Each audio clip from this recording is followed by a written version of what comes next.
আমরা এই ভিডিওর মাধ্যমে খুব সহজভাবে রডের ওজন বের করা শিখব। চলুন দেখে নেই সহজ পদ্ধতিগুলো।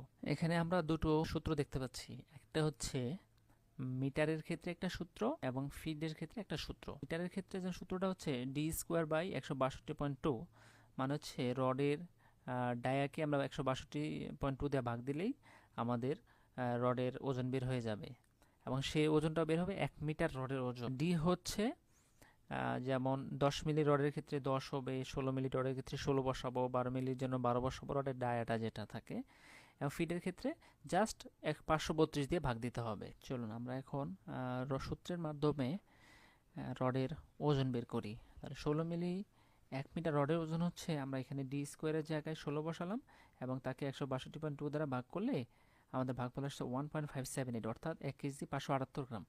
তার মানে হচ্ছে 16 মিলি 1 মিটার রডের ওজন হচ্ছে 1 কেজি 578 গ্রাম। তো আমরা যখন ফিডের ক্ষেত্রে করব তখন 532 দিয়ে ভাগ দিব।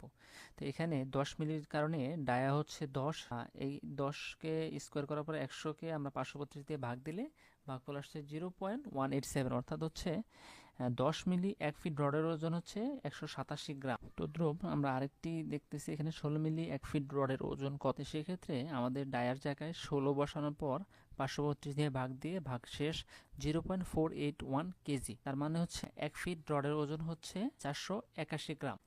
এখন চলুন আমরা এটা স্কেল বা পাল্লাতে মেপে দেখব যে আসলে 3.17 ফিট এই রডের ওজনটা কি আমাদের 592 গ্রাম আসে কি। দোকানের একটি মিটার স্কেলে 0 করে নিলাম প্রথমে এবং এরপরে আমাদের এই যে 3.17 ফিট রডটা বসানোর পরে এর স্কেলের যে মাপটা দেখেন সেটা কত আসছে, 592 গ্রাম। তাহলে আমাদের সূত্র যেটা আছে সূত্রের সাথে যে বাস্তবিক পুরোপুরি মিলে গেছে।